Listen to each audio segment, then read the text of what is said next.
Hello, my name is Michael Barfod. I am an associate professor at DTU Management, and over the coming 20 minutes or so, I will go through some of the challenges and obstacles that are connected for implementing new and emerging technologies in general.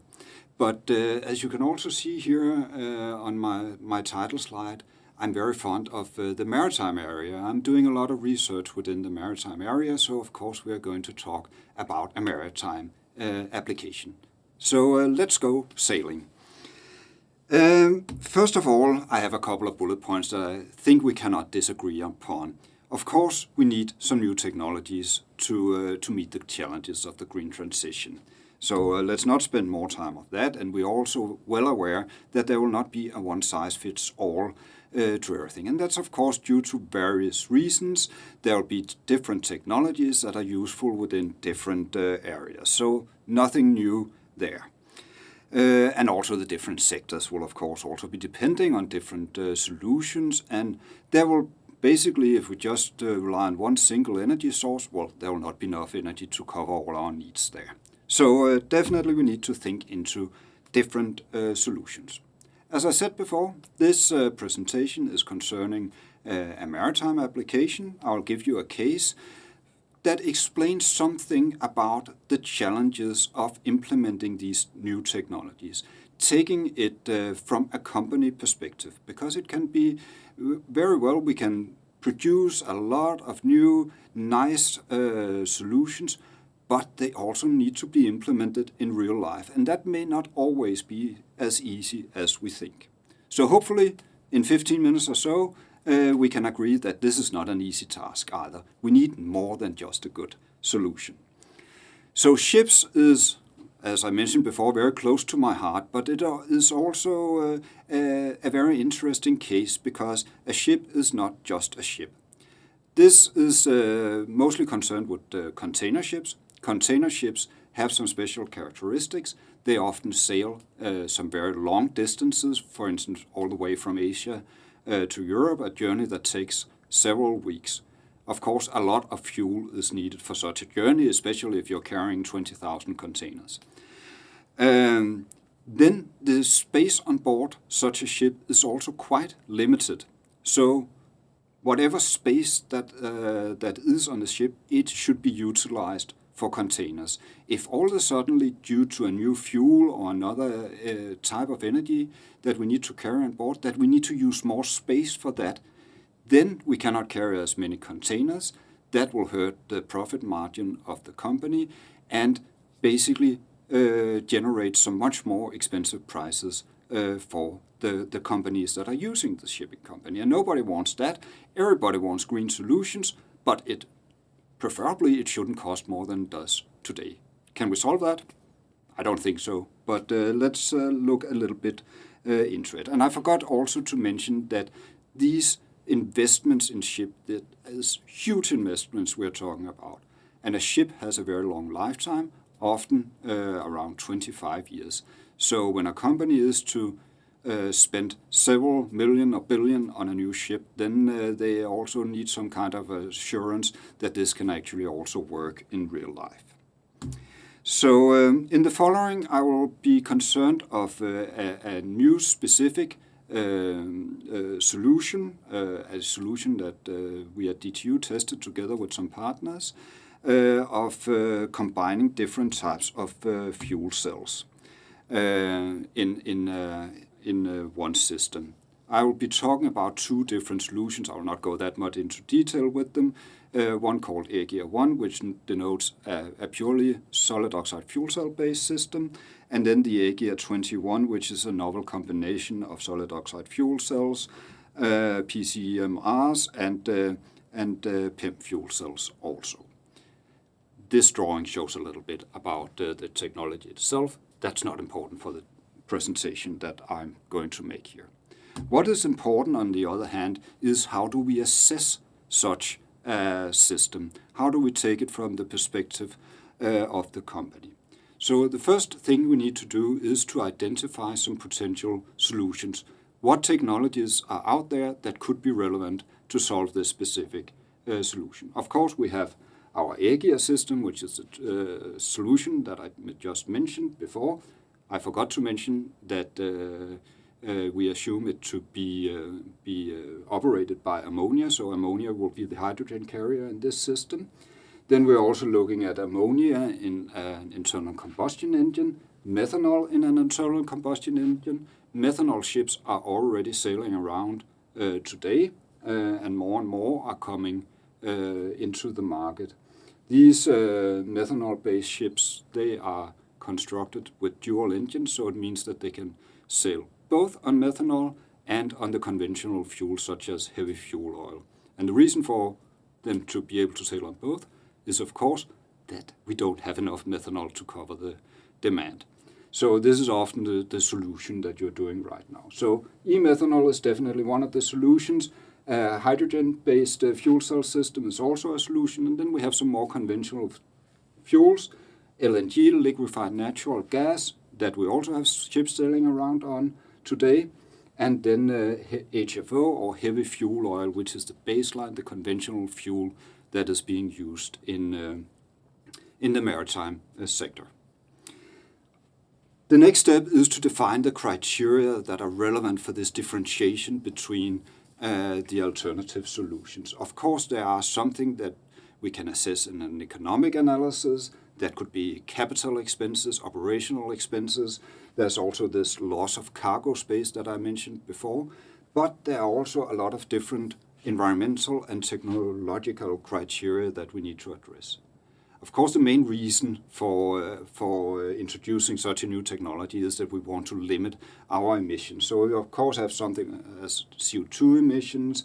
We have the NOxes, the SOxes, the particulate matters that we will address.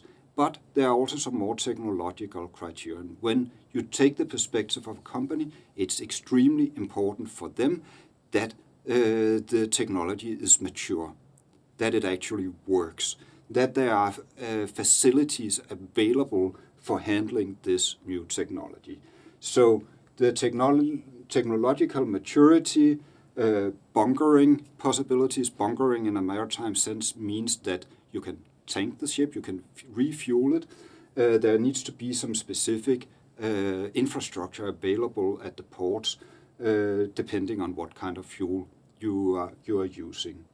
And also very important in that respect for the shipping companies is that you can actually refuel the ship while you are doing other things, such as unloading and loading containers. If it takes longer time to refuel the ship than it takes for the other operations, then it's not interesting, because time is money, and the longer time you spend in port, the less your profit margin will be.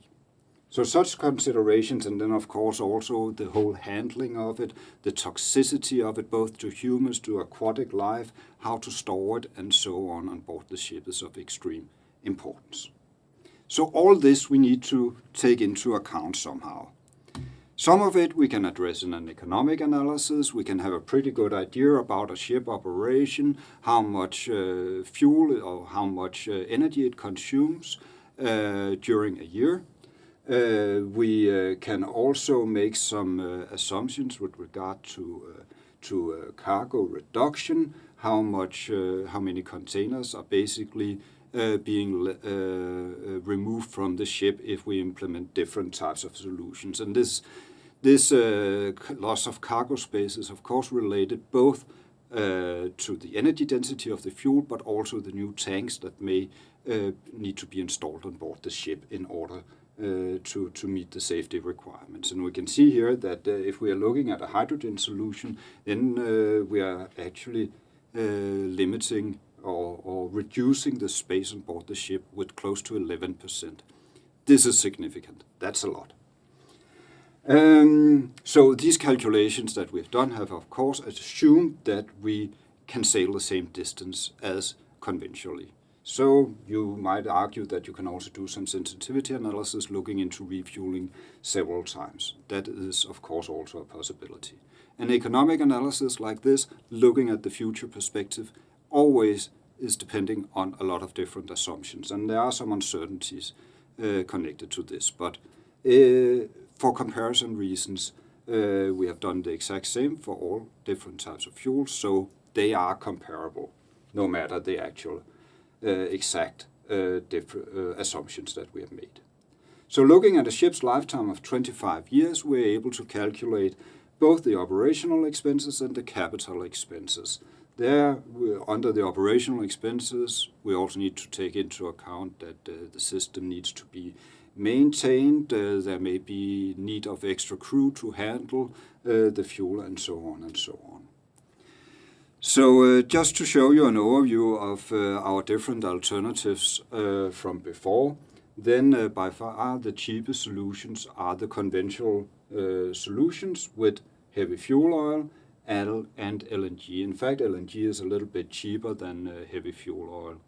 Then you might ask, why not all the ships sailing on LNG? Well, it also costs something to redesign the engine, and also for LNG, we don't have unlimited LNG available there.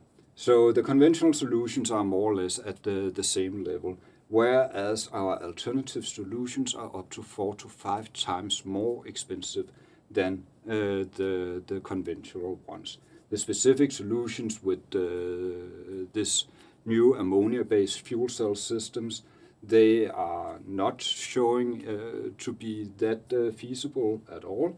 They don't get that very good results. They are still cheaper than the most expensive solution, which is actually the methanol solution that are sailing around right now. Then you might ask, why are we not doing one of the other solutions? Well, they are not mature enough yet. Not the fuel production and not the technology itself.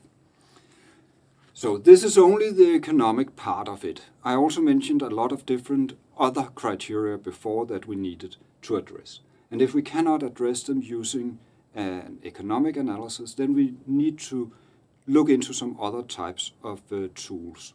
One of them is called multi-criteria analysis. And in this type of analysis, we make use of the decision makers' preferences to create some value functions that reflects the preference for one performance compared to another. So taking an example could be for the emissions, where when generating such a value function, first of all, we need to determine the endpoints on our scale. The best possible performance within the criterion will often get a value of 100, whereas the worst possible performance would get a value of 0. Looking into CO2 emissions. The best possible performance we could get out of a fuel is that it emits 0 grams of CO2 per kilowatt hour. So that will naturally be the top point of our scale and get the value 100. On the other hand, the worst possible performance in this case, so the alternative that, or the solution that emits the most CO2 would be heavy fuel oil. It emits 541 grams per kilowatt hour, so that would be the natural 0 on the scale. Then we also need some intermediate points in order to sketch this value function. In most cases, the value function will not be linear. So we could, for instance, ask the decision makers to compare the different intervals. So basically make 4 intervals out of this scale and compare which increase in value has the most importance. And in this case, the last quartile, if you can call it that, gives the overall best increase in value. It has a strong preference for that when we are at the very, very low emission in terms of grams per kilowatt hour, that has definitely at the highest value. It doesn't have any significant value for us to reduce the emissions until we are at 15% of the current emissions. So that information, so this is the decision makers that should give their preference here. And the scale is then constructed, or the function is constructed according to their preferences. You can see we have more or less similar slopes on the scale, whether we are looking at CO2 emissions, NOxes, or particulate matters. This is something we can do if we have some quantifiable information, such as grams of CO2 per kilowatt hour. that we can relate to. There could also be criteria where we cannot do this. One could be this bunkering and storage infrastructure that I talked about before as very important. There we could instead construct a qualitative value scale, so defining 5 points on a scale, going from it doesn't exist, this infrastructure, to it is fully operational, and then ask the decision makers again to set some values on that. And of course it would have the highest value for them to have a fully operational system. Similar to this, the technology maturity, a very well-known scale going from 1 to 9, then in this case you would again ask the decision makers to relate this to specific values on a 0 to 100 scale. And this is then also done for all the criteria that I will not go through here. By the end, we could have an overview of how our different options score within all the criteria. And then the remaining part of it is to ask the decision makers to indicate their preference for the criteria, so set some weights on the criteria reflecting their importance. This is a highly sensitive part of the analysis, and the outcome is of course heavily influenced by these weights. So as an example, I've made an academic profile and then I've made an industry profile that reflects different viewpoints. In the industry profile, most weight is put on the technological maturity level and on what regulations and guidelines that already exist for handling the fuels. CO2 emissions are also important, but the remaining parts are less important. This is compared to an academic profile where the emissions are the most dominant factors. So if we then plot our different alternatives, plot these scores stemming from the table from before with the results of the economic analysis, then again we get an indication saying that LNG that we have located here is the cheapest alternative, and it's actually also performing quite nice in terms of scores. On the other end of the scale we have the methanol, which is the most expensive one, but also the one performing the best. Actually, we can also draw a line between these two. This line we can call an efficiency frontier. This line shows that these two alternatives, they're dominating all the other options, because you can either get something that is cheaper than if we just compare LNG to ammonia in an internal combustion engine, then LNG has a higher score, but it's also cheaper. So why go for the ammonia when you can get something cheaper here? And the same is the place here. Methanol, it may be more expensive, but you also get a significantly better score from it. This is the academic profile. Taking the company viewpoint, then it looks very similar, although LNG and HFO that are located here are very close to each other. But again, the LNG and the methanol shows the efficiency frontiers. So why look at these solutions at all? This analysis clearly shows that we should either just stay with our fossil fuels or we should put methanol in all our ships. Why should we at all look at these different solutions? Good question. And that is because we shouldn't actually. This analysis also points at what issues should we address for our alternatives option. What issues should we address for ammonia for this to become a more attractive fuel? And that is exactly what we're going to use such an analysis here for.